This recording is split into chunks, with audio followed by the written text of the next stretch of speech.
Now to our main attraction. We're very honored to have with us today one of the foremost legal scholars in the country. So I'll say the fact that a long introduction is possible is really only evidence that none is necessary. Professor Epstein is a graduate of Yale Law School in 1968, began teaching law at University of Southern California in 1968. In 1972, he joined the University of Chicago and has been there ever since. While he does most of his live teaching at Chicago, his influence is really felt around the country, as evidenced here at Duke, where his torts book is used by first years, in addition to him making frequent appearances on the Contracts DVD.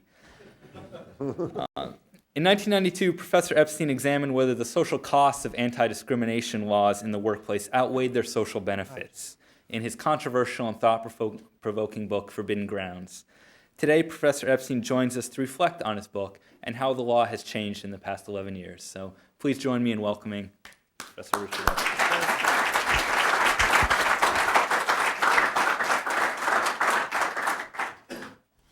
God. Well, thank you so much for that kind introduction. I'm not quite sure, Rick, that I'm going to be able to talk about this in exactly the same way that you wanted. I will give some reflections about the anti-discrimination laws.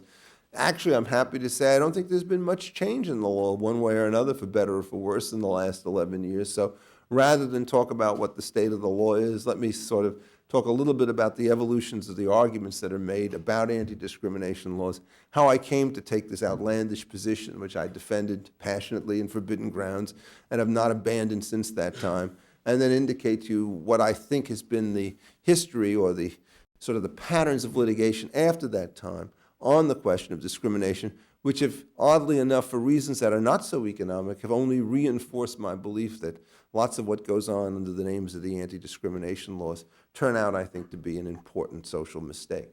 Well, the way I got into the topic about the anti-discrimination laws had nothing whatsoever to do with them. I should confess to you, I don't regard myself as an authority on Title VII or whatever the title is. I've never taught the course on anti-discrimination in employment. I got into this from the law of contract, the stuff that you're talking about on that DVD, which everybody refers to here. And back in about 1982 and 1983, we had a conference at the Social Philosophy and Policy Center where Corey Swanson in the back of the room was, and I was asked to write a little bit of something about contracts. And so I wrote a little paper which was called In Defense of the Contract at Will. And this is a topic which essentially asks the question, what's wrong with a set of legal relationships which says, in effect, in ordinary labor contracts, you can hire or fire, stay or go, for good reason, bad reason, no reason at all. And this had been the dominant common law rule for a long period of time. It seemed to have been consistent with a fair degree of industrial growth in the United States through much of the 19th and the 20th century.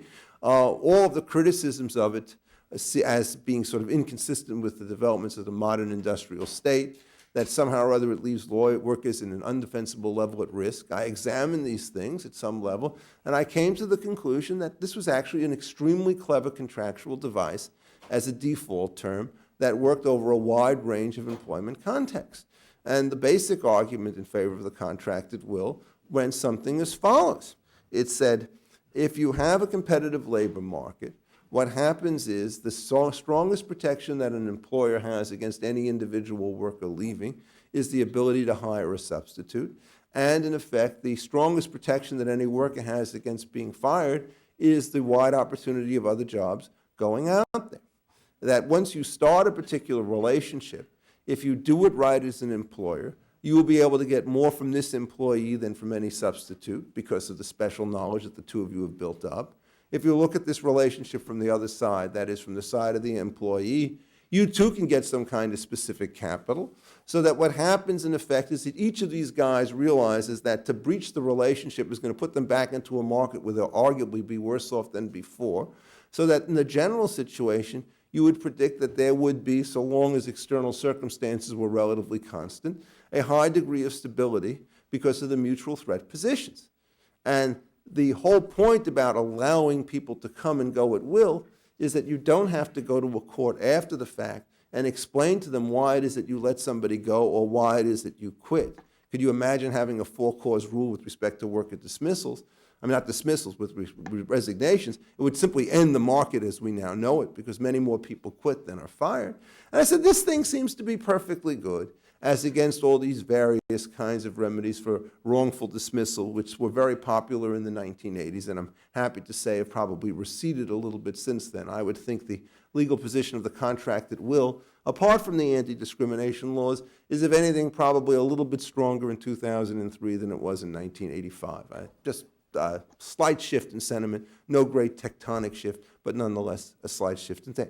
Now, when I was writing this thing, I said to myself, well, gee, if this is right, then are the anti-discrimination laws correct? And I put a little footnote in the paper saying I haven't really thought about that. We'll worry about it some other day. Well, you ask yourself this kind of question, and after a while, you have to answer it.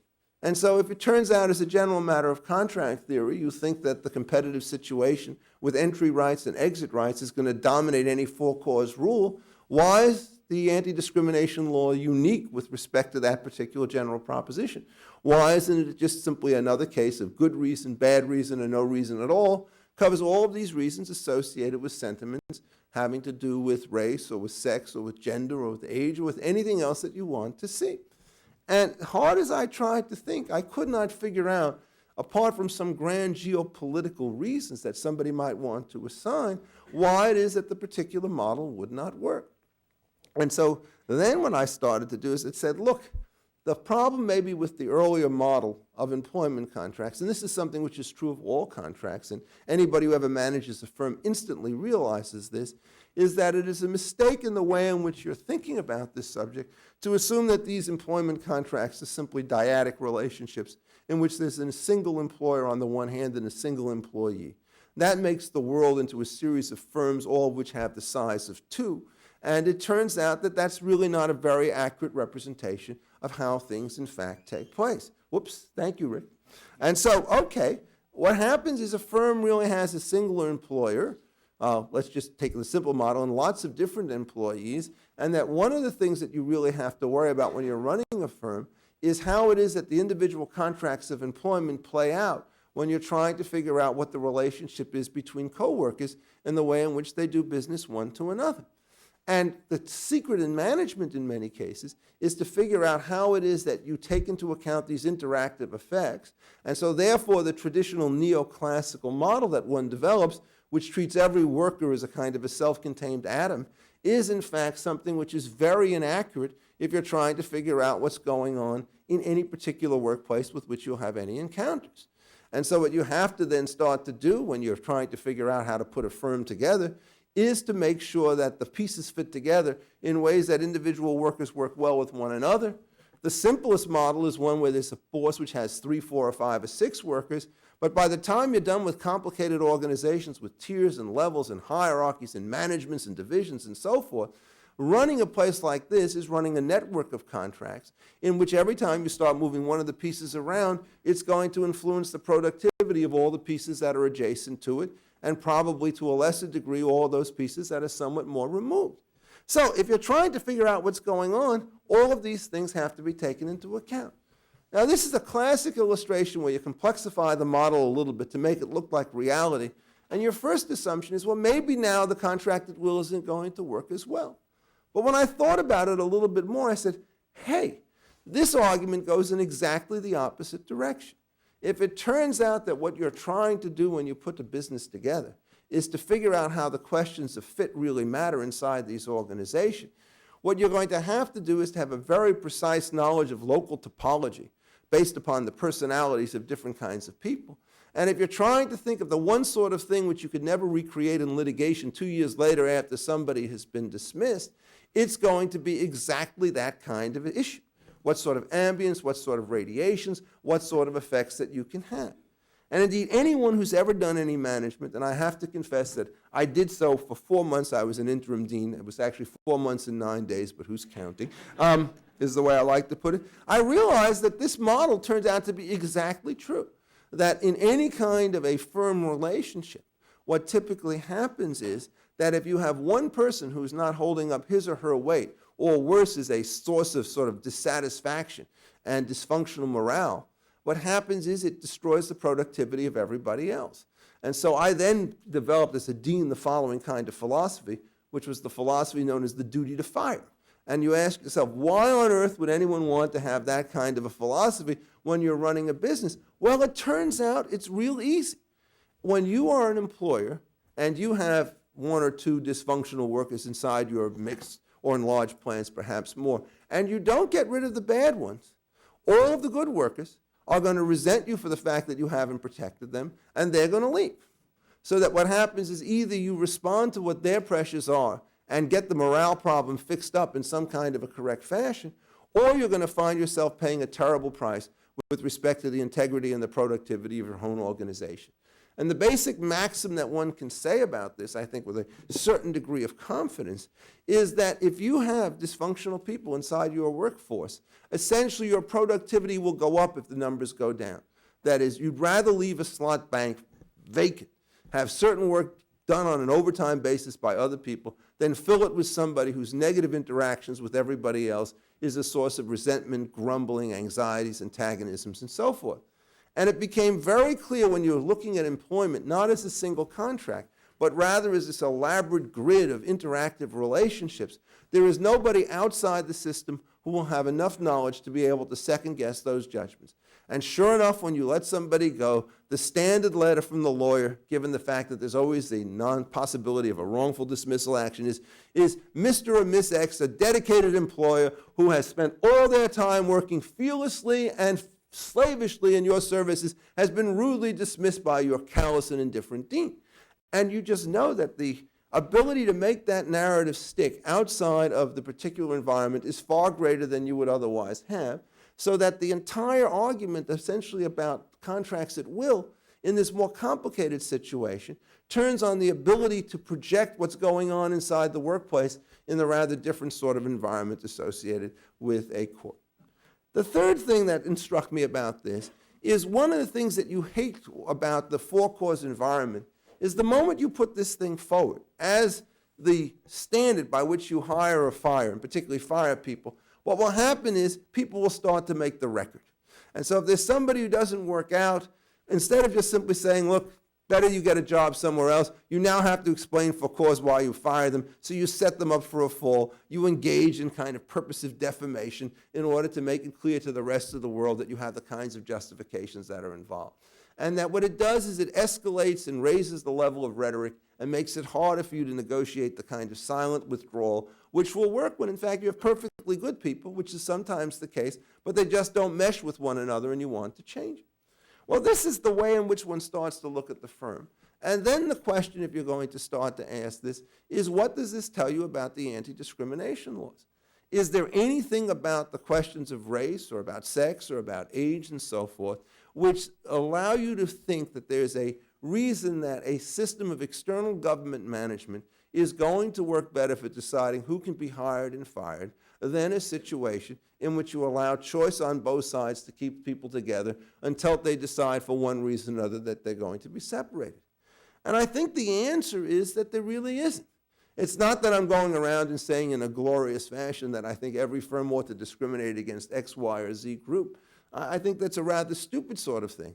And so people say to you, when you're in favor of the abolition of the anti-discrimination laws, do you really mean by that, that a white person can refuse to hire a black person on the grounds of race?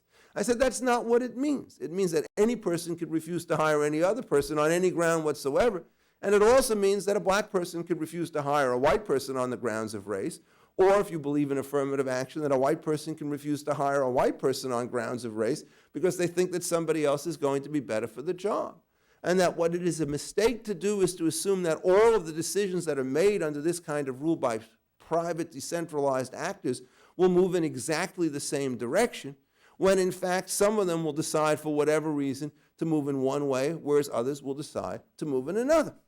So then the question is, having said this, can you figure out descriptively, before you get into the normative arguments, exactly what's going to happen in most well-run or even badly run workplaces if in fact you give this free level of discretion to both sides on where it is they're going to go and whether they're going to leave? And what happens is you cannot say that there'll be a uniform pattern of hiring. If you look around firms, what you would probably be able to do today, notwithstanding the anti-discrimination laws, is to find roughly the following pattern. Now, with respect to small industries, small firms, specialized niches, and so forth, it's often the case that there'll be a huge amount of ethnic solidarity amongst its members. So that if you have a small trading company or a small grocer or a small family business, you're likely to find it all Korean, all Japanese, all Filipino, all white, all Hispanic, and so forth. One of the reasons why these firms often work this way is that what they do is they do businesses in two languages, one of it English and one of it the native tongues. And to the extent that you get outsiders who know the one language but not the other, it turns out that the communication relationships are going to be effectively thwarted. And so what people do when they keep these firms relatively small is, in fact, they can be very choosy on who their partners turn out to be. But the moment you decide that you're going to want to expand a business in order to reach multiple markets, you're going to have a very different set of incentives. At that particular point, if you're trying to sell to a large community that's as diverse as the one that we've had, and you only have one small group that's represented on your workforce and you can't form connections with other individuals, there'll be a problem. So you'll look around Chicago at the realty firms that are selling citywide, and they have people, all of whom speak English, some of whom speak Polish, and some of whom speak Japanese, many of whom work for niche markets. And what they do is they manage to swap listings and have a way in which they could take clients and assign them to the people with whom they're most comfortable to working with. And so what happens is, instead of looking at the employment markets as though there's only a single employer who has one set of preferences which dictates the way the entire structure goes, the decentralization means that the fit arrangements are going to be such that workers A who are better for one job will turn out to be worse for another.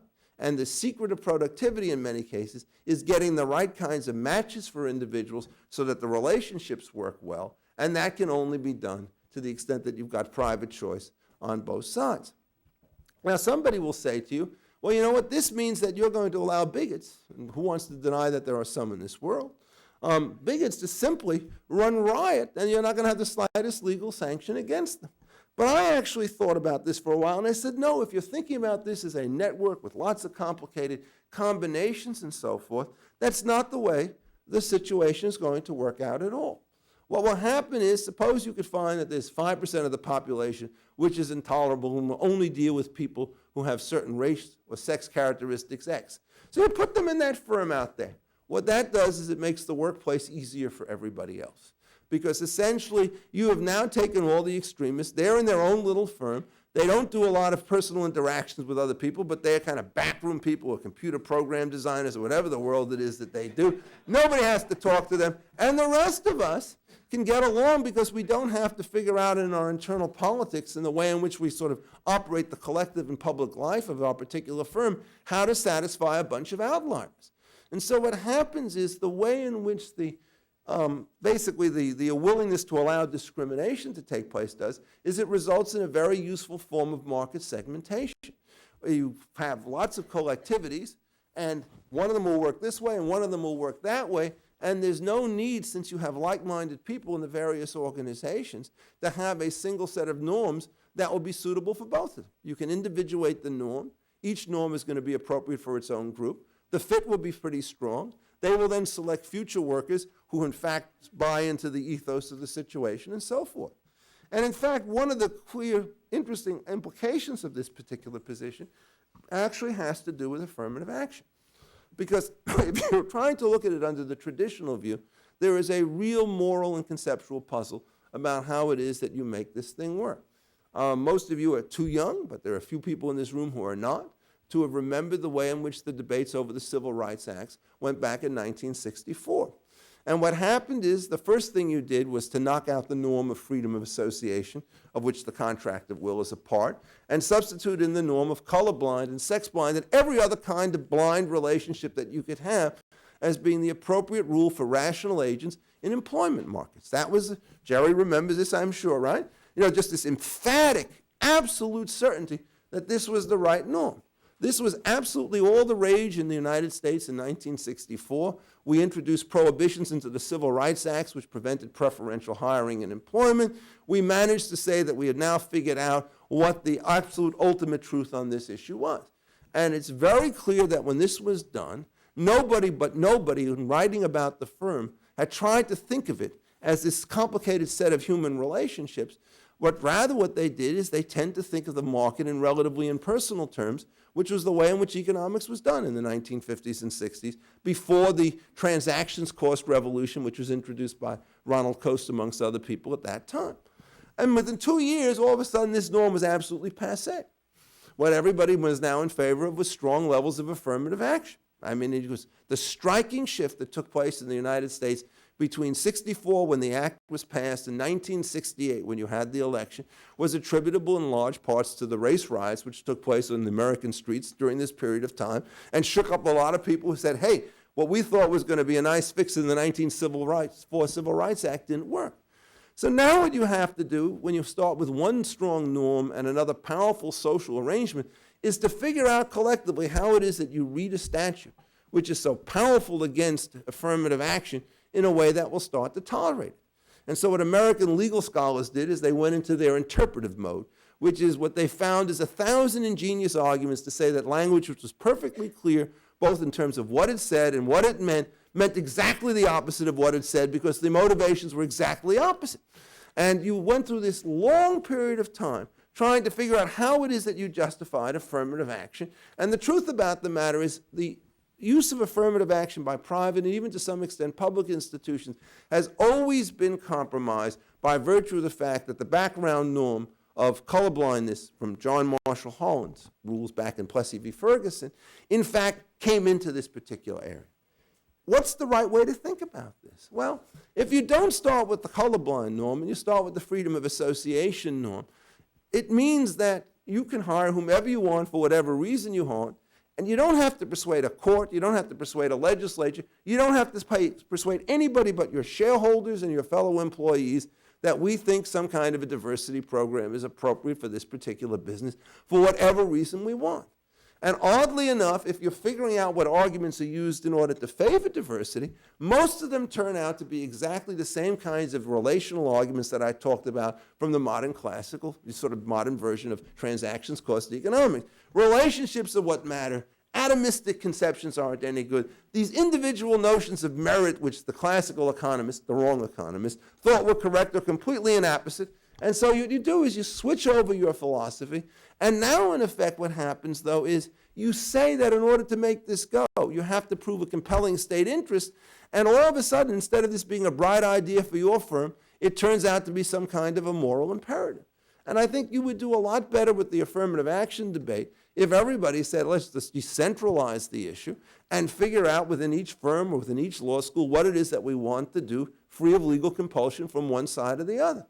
And I have no doubt, for whatever it is worth, that when the question comes as to which way the favoritism is going to run, there will certainly be some acknowledgement of historical past circumstances which will influence the balance.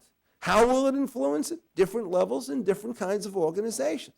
And the most important thing about the anti-discrimination laws is when you repeal them, you have to have enough courage in your fellow citizens and your voluntary organizations to think that when they engage in internal rational deliberations, they're not going to engage in various kinds of actions of hairy character. Well, should you do that? Well, the answer is maybe not. In the sense that if you start looking around at these various kinds of organizations, what you will discover is that some of them are more subtle, more agile, more sensible than others. And I think that's fine, because what would happen is if you've got organizations that are making lousy decisions on their employment relations and so forth, they're not going to thrive. They will shrink as a part of the total workforce, whereas other groups that are a little bit more savvy will start to occupy a larger and larger portion of the landscape, so you don't have to worry. But now suppose you decide that we're going to have these decisions run by government. What you have to understand about the civil rights laws is essentially it is a form of monopolistic practice in which you have a state cartel which says that one and only one set of terms are going to be allowed. So that means that there's some remote actor out there who knows what the proper structure is with respect to employment relationships, who is prepared by the use of state force at public expense to manage to beat into submission anybody else who starts to disagree with them. And what is it that then leads me to think about this slightly differently from 1992? It's the following changes that I have seen in the years that have come, which I think is most striking with all of the anti-discrimination laws, is that what happens is if you look at the social sentiment in the United States today, the kinds of practices that we're able to carry on in a disgraceful fashion, 1955, 1935, they're pretty much over. The only issues that one has today, at least in terms of practicality, is do we really believe in affirmative action? How much do we believe in it? How do we want to do it? And there's only one way to run a colorblind norm. There are 1,000 different ways that you could run a racially sensitive, even appropriately sensitive, hiring policy, and we're never quite sure which one you want to do. I mean, it's a real problem. And every institution that I've ever been associated with or heard of has had intensive internal debates as to who are the class of intended beneficiaries, have circumstances changed enough so that we don't have to give preferences for women, we do have to give them, et cetera, et cetera, et cetera. On and on it goes. You look at the litigation, and what is so extraordinary about the litigation today is you're taking institutions which essentially have done their level best on a whole variety of issues and are now charging them with forms of discrimination with theories that I regard as almost fantastic.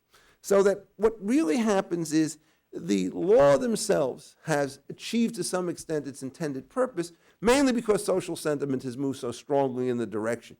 Now, lawyers don't want to rest, so they have to find other cases. Let me just give you one kind of case. The case called Robinson against the Metro Transit coming in New York. And this is a large institution, very complicated place.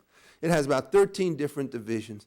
It has separate hiring policies, promotion policies, disciplinary policies in all the separate divisions which it takes place. Perfectly sensible kind of an arrangement. It turns out to have an affirmative action program instituted at the top level, which to some degree is implemented in different forms in the various divisions. Why is it that it goes in different ways in the different divisions? Because the requirements of the employment markets, the kinds of work that they do in divisions, are either more or less amenable to affirmative action programs, given the technical nature of the work or whatever else happens to be in stake. Somebody wants to sue them for discrimination. And what happens in the modern day is nobody wants to bring an individual suit to say, you, Mr. Employer, treated me very badly by virtue of the fact that I was a woman or a black woman or whatever it is. Instead, the modern view with respect to the anti-discrimination laws is to marry them with the class action. And what that means, in effect, in order to do this, you have to find an issue of sufficient importance, common to all members of the class, which will allow you to go forward with the Title VII claim. And so in New York, what happens is you're running these affirmative action programs at the ground level. If you aggregate the data from all of the disciplines or from all of the divisions, you find out that there are more whites promoted than blacks, or higher level of disciplinary actions of certain black workers is against white workers. And then what you say is that this is evidence of discrimination about the entire class. Well, how do you say that this is all one common issue instead of looking at the facts of each of the cases? Well, the argument is that the act of discrimination, which is going to provoke this huge amount of legal sanction, is the willingness of the part of the members of the management to decentralize decisions of hiring and firing to the separate divisions. Now, I want you to think about what this means in terms of the way in which you run the firm. Every serious student of management who is trying to figure out how to run a firm tries to figure out how to avoid micromanagement from the top. So there's a kind of a rule which says that if you can decentralize within a firm, you will get the same kinds of advantages in terms of overall productivity that you can get to the extent that you start to decentralize within an economy. And so modern management techniques, for the most part, say, what I'm going to do is send this down to you. You figure out how to work your division. At the end of the year, I'm going to look at your profit and loss statements and your potential performance and all the rest of that stuff, and I'll give you an up or down. But what I'm not going to do is to look at every decision you make on Monday, Tuesday, Wednesday, Thursday, and Friday and guess it over again. Well, now what you're saying is that any firm which adopts this particular strategy of management has, in fact, engaged in a violation of Title VII. Now, you have to ask yourself, is this really what we want to have out of the law? Well, somebody would say, maybe it's not going to be efficient, but it's extremely important that we keep the right set of symbols up with respect to Title VII in single areas. And this is, I think, the point which has actually hit me most seriously in the last several years. If what I have said is correct, the symbolism argument, in fact, goes exactly in the opposite direction. And what I mean by that, quite simply, is this. If you look around at most workplaces, not all workplaces, but at most workplaces, for the most part, internal to them, I think most people have genuinely internalized the ethic which says, we're going to try to figure out how it is that we can be inclusive, to run a workplace in which we could take people from different backgrounds and see how it is that we can meld them into an effective fighting force. That's certainly the dominant policy with respect to admissions in every law school in the United States, every undergraduate school and so forth, with maybe one or two outliers. Now what happens is you are going to go into court and announce that all these institutions, because something doesn't work out exactly the way somebody else would like it to do, have engaged in massive forms of racial discrimination. What you're doing, in effect, through the legal system is denouncing a system that has worked. And you have now managed to create a much more hostile and difficult environment in which people of goodwill can actually work and operate together. There's nothing more soul-destroying than being a firm which has gone absolutely out of your way in order to avoid all of the moral problems associated with past practices of discrimination, to be hit by a huge lawsuit which involves these elaborate chains of inferences depending upon class actions and delegation and all the rest of this stuff, to be treated as though you're a good old-fashioned bigot.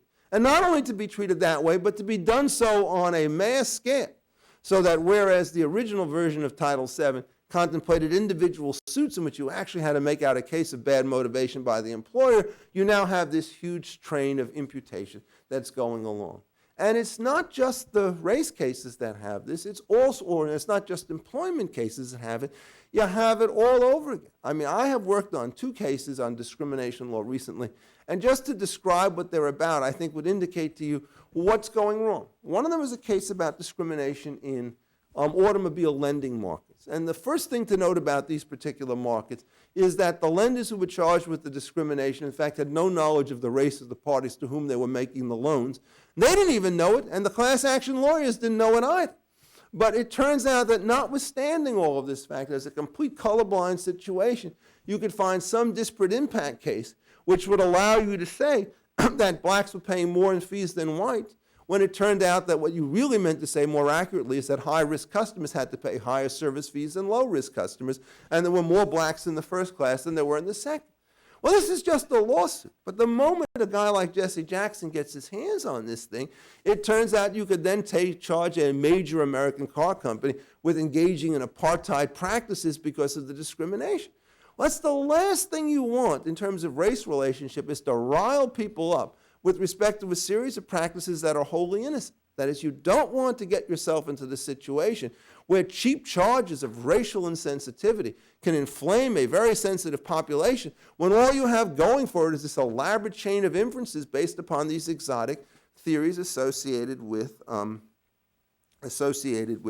disparate impact discrimination. And the second point that I'll mention, and we could take some discussions and questions, is the most important statute with respect to discrimination in the United States in terms of its actual operation on a workforce, that is, which has changed the way in which American business has gone, has nothing to do with race, nothing to do with sex. It has to do with age. That is, it turns out it's a per se offense to tell somebody at age 65 you have to retire with your pension and get a job somewhere else so you could earn more money than you had before. Just can't do it. And what this means, in effect, is that when you're trying to run a sensible internal promotion policy with respect to workers, it's extremely difficult to get younger people coming up in established firms if the older people don't want to step aside, so that the old life cycle, which was perfectly sensible, is effectively disrupted. And one of the points I try to stress when I talk about this issue is that there is no question that the age discrimination law have done more harm with respect to the promotion of young people of all races and all religions and all ethnicities than the civil rights laws relating to race and sex have done in their favor, because of the way in which it operates on the particular firm. Anyhow, recently I got involved in a case, and this had to do with pensions, again, talking about the absurdities. And this is the position which is held to be part of the law. It says that if a worker gets a pension at 64, money put into his account, and he's going to draw interest on it for 1 year, the only way you could avoid an age discrimination case is to give him the same amount of interest for 1 year with respect to the money as a 24-year-old worker would have with respect to 41 years. So that essentially the time value of money turns out to be irrelevant with respect to age discriminations under the pension laws. And if you're going to have to give the 24-year-old worker 1,000-fold interest over 41 years, well, you got to give 1,000% interest to this one guy for the 1 year in which he has it. Now, one would say, oh, now that possibly can't last. And I suspect it won't last when it gets up on appeal. But one of the things that all of you should understand is that even if there's a blatantly unsound decision that is made by a lower court judge, if you're talking about the consequences for the way in which large corporations and pension plans operates, that thing is like a dagger in everybody's side until it is removed. And you can spend tens of millions of dollars in uncertainty, confusion, before the thing is eradicated. You should never, ever take the opinion that an erroneous decision doesn't have any practical consequences on the way in which the world operates simply because there's a 95% certainty that it's going to be reversed on appeal.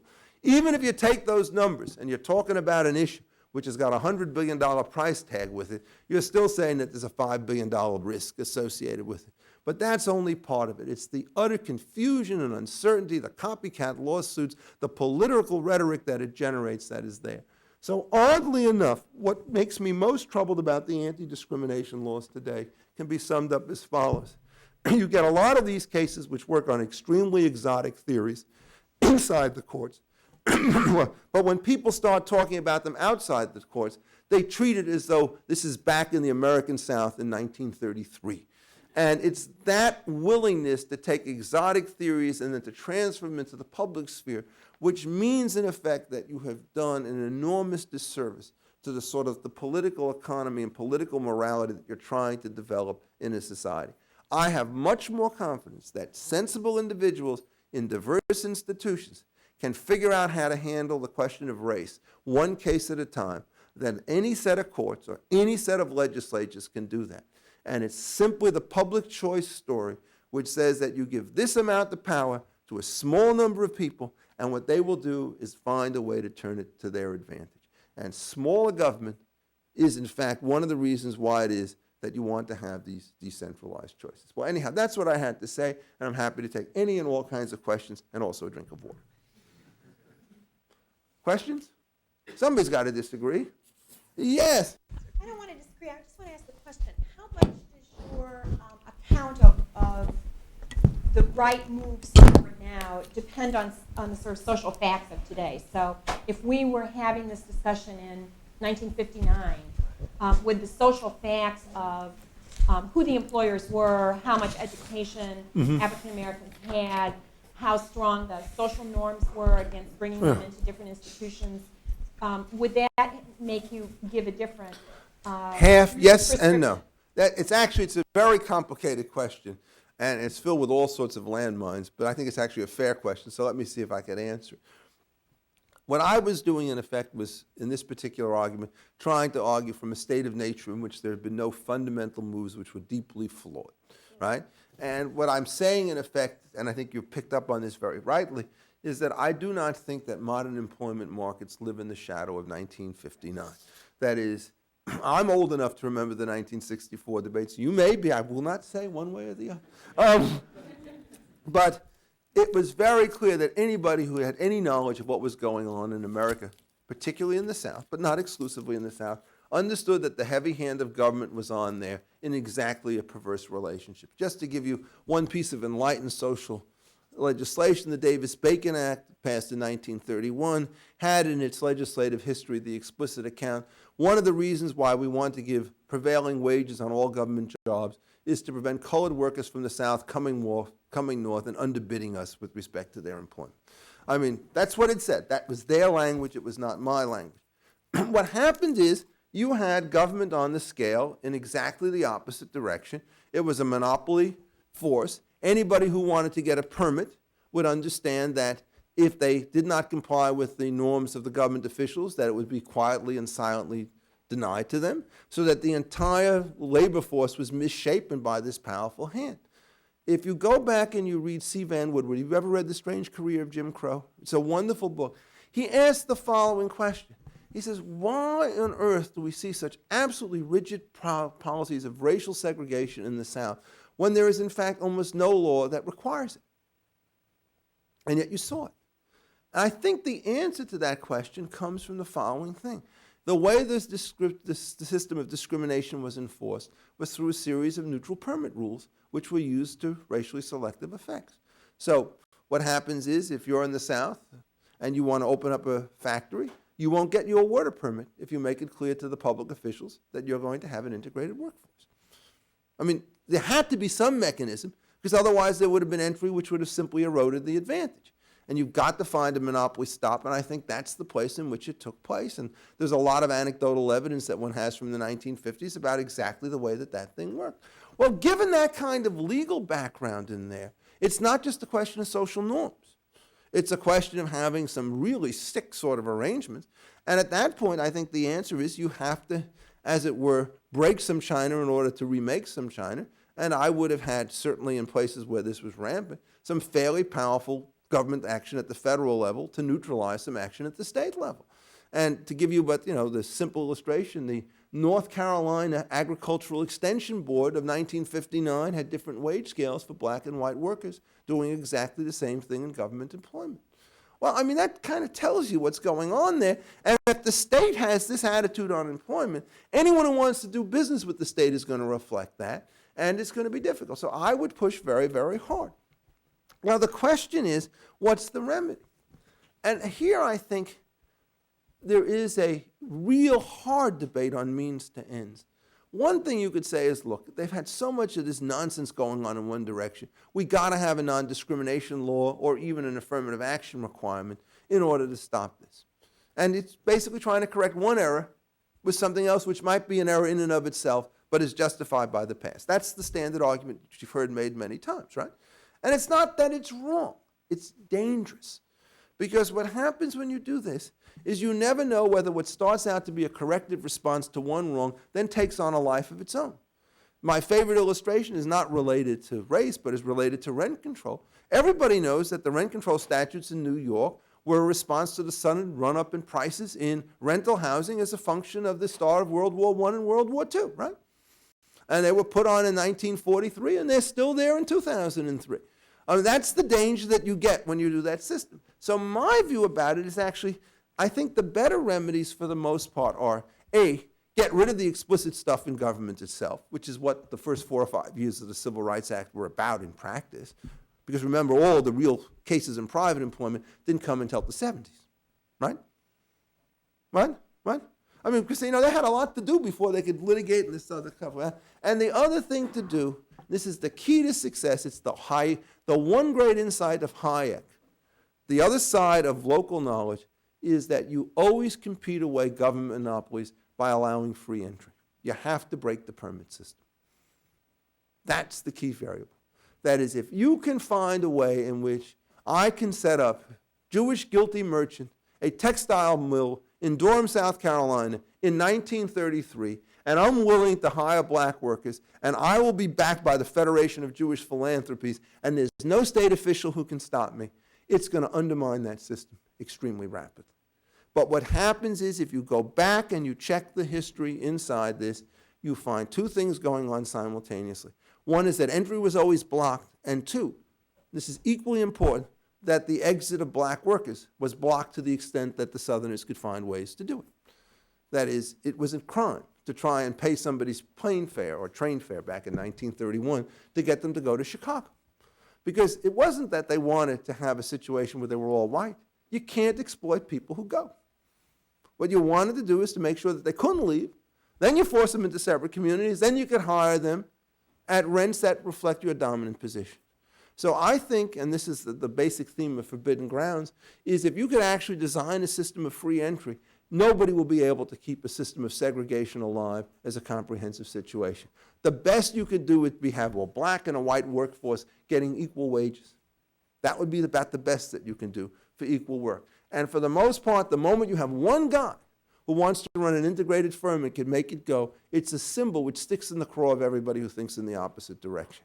And what you have to understand, I think, about the South, and to some extent about the North, is that when you start seeing uniform patterns of segregation, you can't attribute that to a decentralized economy. You have to attribute it to a monopoly control element, and the only issue then is to figure out where and how it ran. So my own view is, if you had been able to change the legal environment to one which was less regulatory in 1959, you would have been able to stop this problem a lot sooner. And then it's a question of second best choices as to whether or not, when you can't get free entry, we do what the standard response is, which is to force some degree of integration, some degree of colorblindness. And the truth is, since, and this is, I think, something to stress to students, is there is an intimate relationship between the rise of the regulatory state and the preservation of racial discrimination. And we spent all our time in the 1930s to explain how it was we're going to give strong government powers over permits.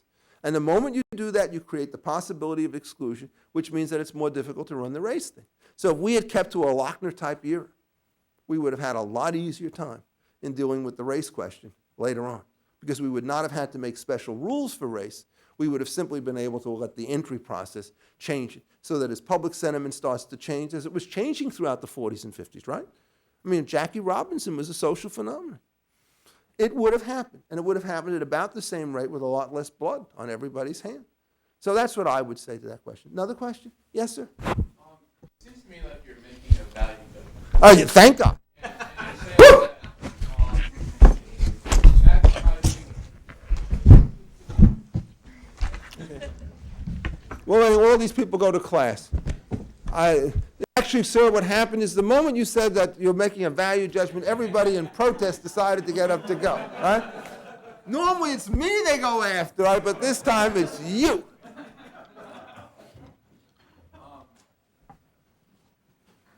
So what you're saying is that it's more beneficial to maximize freedom in the marketplace than it is to correct whatever unfairness results out of discrimination. No, I didn't say that. I said, in effect, I think a lot of the discrimination that exists came by virtue of the fact that you had strong monopoly elements by the government, which could be seized by people who had very powerful racial agendas. Well, I understand that, but it seems like what you're saying there is that there just isn't discrimination. I said what? That there isn't enough discrimination. I didn't say that either. Okay. Well, so explain to me then. Let's say that there is discrimination, Some? and that some. Mhm. Let's say that let's create a new world here, Mm-hmm. and say that there's more than some. There's a lot. Mm-hmm. And then, are you not making a value judgment? What I said, in effect, is that voluntary sorting will outperform uniform mandates as to the composition and organization of all firms. The mistake to assume when you're talking about discrimination that it's bad is to assume that it all runs in the same direction at the same time. And one of the key features is, and this is of course one of the social differences, the majority of small American businesses in the United States are run and owned by women today. The men tend to be much more heavily concentrated in the large industrial firms. We could have a long discussion as to why that pattern of segmentation takes place, and I think there's some perfectly sensible reasons why it happens. What this means is the moment you do that, if you're looking at a workforce in which there are 1 million female employers out there, I'm not going to worry about huge amounts of sex discrimination against women. And the moment you get entrepreneurs from all sorts of groups out there doing hiring, they're going to have preferences that are different from your own. It's only if you assume, as we could assume in 1960, that there was a monolith with respect to the people who were doing the hiring, that you start to worry about the similarities of taste. And indeed, one of the things that I remember when I first entered teaching in 1968 about the whole debates on affirmative action and sex discrimination is you were sitting in a room, there were only guys like you. And what happens is within 3 years, all of a sudden it wasn't just guys like you in the room anymore. Because once you hire people, they participate in your own internal governance, and it just completely changes the way in which the discourse and the decisions are going to be subsequently made. And so the trick is to figure out how it is that you can decentralize the process. And once you do that, you can be sure that there'll be some degree of heterogeneity. And it's in the heterogeneity of potential employers and universities and so forth that lies the greatest protection for all individual rights. That's the position. Go ahead. Okay. Yes, another question, ma'am? I'm curious, a large amount of your discussion is extended to issues of race. You've also touched on gender. Hey, yeah. I'm wondering how you feel about the anti-discrimination laws regarding the Americans with Disabilities Act. Oh, do I hate that statute? I do. Genuinely loathsome statute. I mean, I will give you my following symbol, what the ADA stands for, and it's based on the University of Chicago. We wanted to build a clinic extension, and it turns out that the geography of our site is that you have to go down 3 steps in order to do it. And this was after 1990, so you have to put in one of these funny claptrap machines which somebody can operate, right? So in order to take the wheelchair up and down in the law school. Well, the day we dedicate our clinic, it turns out that there's some woman who had an injury who's in a wheelchair.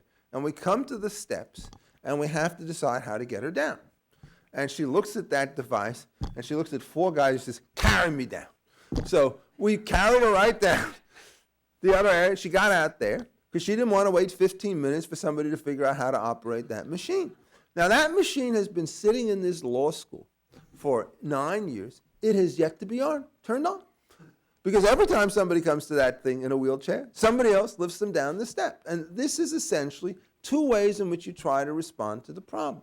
One of them is to build in capital equipment which guarantees that you're doing the right thing. And the other is to have a modicum of sense of the people who are running. Now, we also run a hospital, right? Now there, we've got ramps, everything, because it's an all wheelchair environment. We don't allow people to stay in wheelchairs. Given the liability issues, we require them to stay in wheelchairs under some circumstances if they're patients, even if they want to walk. And you know what? That building is wheelchair friendly. What does it mean?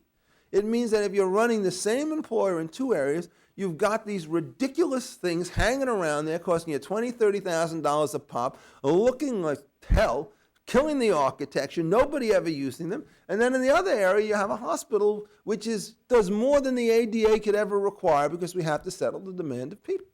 And it's the idea that a single set of norms should apply to our law school and our hospital in trying to figure out how you make them wheelchair sensitive is, I think, just bizarre. Let me give you another example. The New York City Code says that every time you want to do a renovation in New York City, you have to make sure that it serves a wheelchair. And they define a wheelchair as a vehicle which is about 32 inches wide.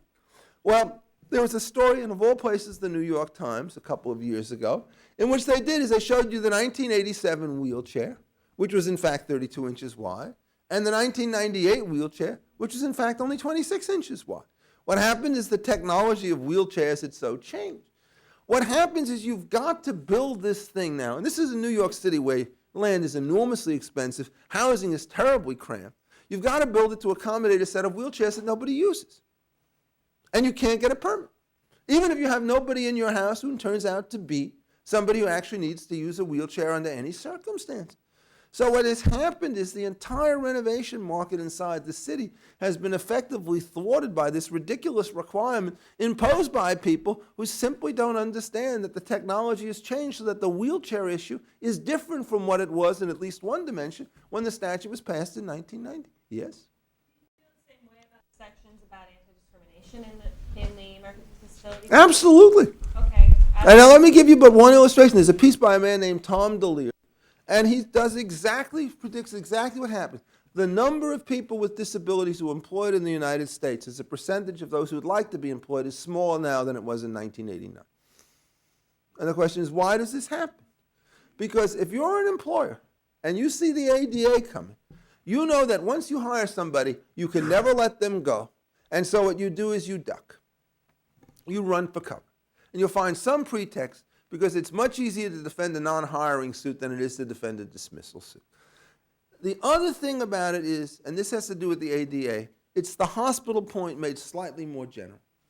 The reason why the hospital works as a hospital is you're running hundreds of wheelchairs through that place every day. When you put a ramp in or a lift in, you know that you can amortize its cost over a very large number of uses, so it's worth doing. The ADA, in effect, makes it illegal to try to get institutions that will cater to this particular market by having its own sort of diversity requirements. So my favorite illustration is Georgetown Law School had 3 deaf students. You couldn't put them all in the same class with a single interpreter. You have to put them in 3 different classes with 3 different interpreters. That's the statute. And if you simply left this to private devices, I can assure you, because I've been through myself, anybody who actually has to face a concrete problem will try to figure out how to work an accommodation. The moment you start putting the regulations in place, the accommodations that they work are simply bizarre because they don't take into account local knowledge and the relevant set of costs and benefits. And so my argument is as follows.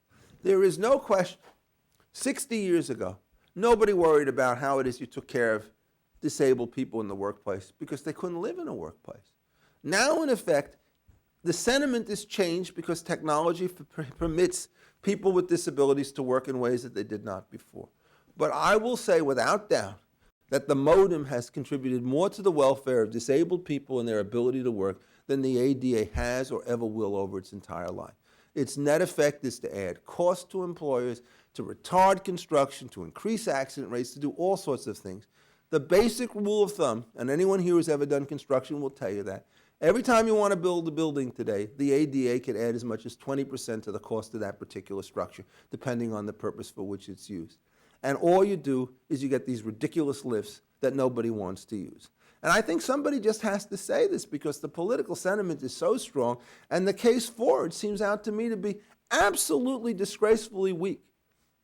I mean, really weak in the operation. I have never met a firm, although I'm sure there are some, who have acted in a way that you would regard as genuinely perverse. Rather, it's the same rhetoric you see with respect to these lending cases or these employment cases. You find some technical violation of the statute and then denounce somebody for committing handicap or part-time. Another question, somebody? Yes, sir? I want to return to the topic of gender. All right. Well, I call it sex, but that's all right. See? I actually once wrote an article called Gender is for Nouns, but that's all right. Specifically in the context of employment, one of the underlying assumptions that your argument for abolition seems to make is the efficiency and competitiveness of employment. Yeah. And I think in the context of abolition, that's a strong statement, and you recognize that there are some social policy goals that are furthered by instituting these laws. No, I didn't say that. I said some people think there are social policy goals. My view about it is those large and diffuse concerns are actually frustrated by the statute.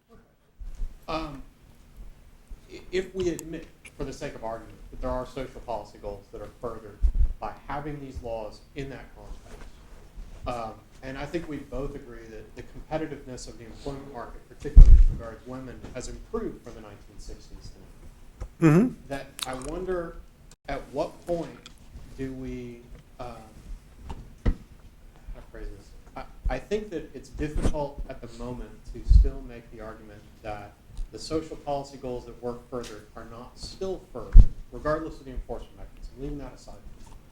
When you look at, for instance, given the workforce participation of women, the remaining disparity in pay for women, that regardless of their entry to market, that the removal of that barrier has occurred, that there's still this remaining residual gap. Well, there is a remaining difference, but can you attribute it to discrimination is a big question. Let me just mention a couple points on the opposite side.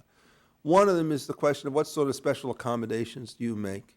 It turns out that if you look at many firms who have strong women employees, the part-time work arrangements, the child care arrangements, the leave arrangements, and so forth, go far beyond anything that's ever been required under Title VII. And so you have to explain, if Title VII doesn't require it, why does it happen? And I think it happens only one reason, and that turns out to be a system with respect to market advantages.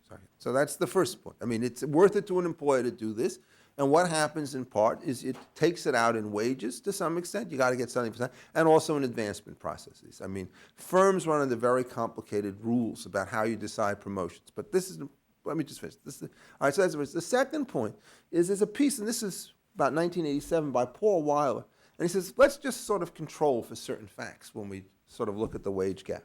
Number of hours in the workplace. And it turns out on average women work 9 to 10 hours less than men. Now, perfectly good reasons for that. But when you start to make these various kinds of adjustments, it turned out even back then, the actual dollar differential that you can measure was under 5%. That is, that 35% gap would start to shrink. And this, of course, is something that essentially is explained in part by something which may not be very fashionable, but has the virtue of at least being true, which is you look at a pattern, and men get married to women. Generally speaking, they live longer, they do better. Women get married to men, about the same in terms of that. But if you're talking about family and having children, if a woman wants to be the primary caregiver, You can't be 100% in the workforce and 100% at home. You have to give. And so what happens is you try to maximize the sum of your cash and your imputed income. You will adopt a different strategy from men who are more worried about the cash side and the ratio than the imputed income. You will start to see the disparity in income go. How do we know this? Well, maybe every law firm in the United States and every major business in the United States is engaged in systematic sex discrimination, because something has to explain the fact that the typical entry class in a major law firm is around 40% female. It's not quite, slightly smaller than the actual number graduating from law school, because there's already some market segmentation. And by the time you get to the partner level, it's down to 15 to 20%. Well, I mean, that's just the numbers. You know, you could fight. Trying to figure out the number of cases in which the selection is driven by the firm as opposed to by the employee, and that's a much more complicated story. And one of the reasons why all of the sex discrimination theories have founded on the evidence is that you can't assume that the only reason why somebody stops working is because she's been fired or passed over. Lots of times people quit. And if you interview them afterwards as to why it is they left, the answer may be, I have 2 small children and I want to spend time with them at home. I know my wife, she basically handed in her resignation and for 14 years took care of several small children and then went right back to work again in an administrative capacity, a perfectly standard line of doing business. And when you realize that the interactions between these two things take place, the patterns of difference in female and male employment are actually in many ways are larger than those by way of race, where in fact, of course, the men and the women of all races have much the same sort of family interaction. So I don't think it shows discrimination. I just think it shows the complexity of trying to make an argument which says that all of this turns out to be discriminatory. Corey, how much longer can we stay? We're going to have to. You want to end it? Okay. Well, thank you. Get you to work.